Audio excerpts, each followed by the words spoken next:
Alright, so let's talk about when not to practice. Okay, hindi naman lagi dapat nagpa-practice.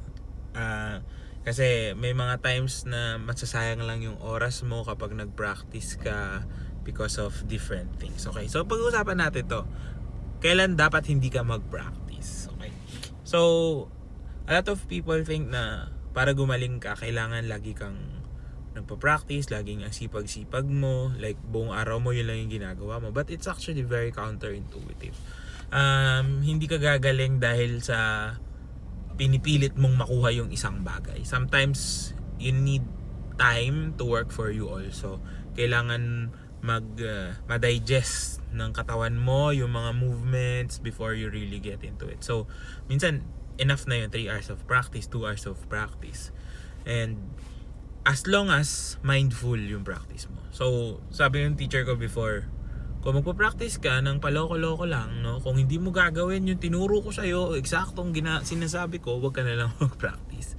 And matatawa ka, di ba? Kasi isipin mo galing sa prof mo na wag ka mag-practice. Pero totoo naman yun.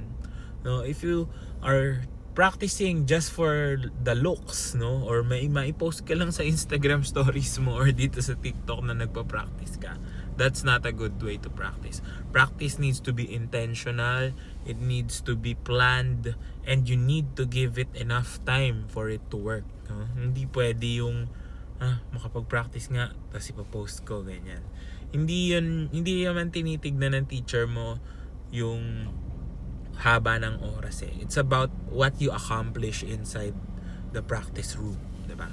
So sometimes maganda rin na hindi ka na lang mag-practice, kasi kung hindi ka makakapag-focus ng ganun, you know, kung maraming tumatakbo sa isip mo, may iba kang priorities, syempre tao din tayo, marami tayo iba pang ginagawa throughout the day, may kailangan kang i-prioritize aside from practicing. But of course, as much as possible, kung gusto mo talaga gumaling, kailangan kasama sa priorities mo yung pagpa-practice. Now, you can also practice without using your instruments, diba? Mental practice, we've talked about that in the past. Tapos, of course, yung pag-imagine mo ng tunog, kasama yun, no? Meron ako mga students before na parang 1 week silang hindi nakahawak ng instrument nila. Although, pagbalik nila ng instrument nila, alam mo na kinakalawang sila, pero parang mas mabilis nila ma-pick up yung mga bagay. Kasi sometimes nagkakaroon din sa, umabot sa point of almost burning out, no? Or sometimes yung iba umabot talaga sa point of burnout. So you want to stray away from that mindset or thinking. Parang kailangan mo ng bagong perspective, fresh perspective, and by not holding your instrument, by not working with it physically, magkakaroon ka ng bagong ideas, bagong concepts, not bound with what you are holding, no? So, mas lumuluwag yung joints mo, for example, kasi pag hinawakan mo to, may bago kang concept na naisip or bagong idea, yung bowing mo mas maluwag na. Yung intonation mo na bago kasi parang may narinig ka na concept about intonation na pwede mong i-apply ngayon. Dahil nga hindi mo nahawakan masyado yung instrument mo, medyo maninibago ka, tatry mong i-apply siya. So, hindi laging practice ang solusyon.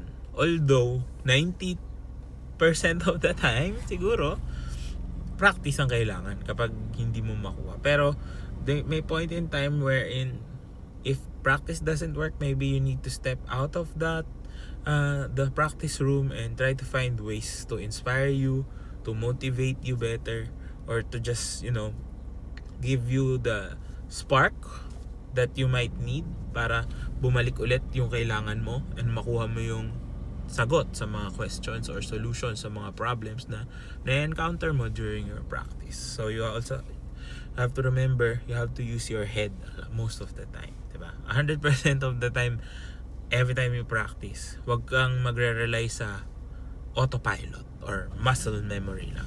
Kailangan galing lahat sa isip mo. Sabi nga ng prof ko, your mind is the master of your fingers. So make sure na kapag nag-practice ka, intentional, well-planned, and you give it enough time. And hopefully, with that tip, mas gumaling ka pa. Yun lang. Good luck sa inyo.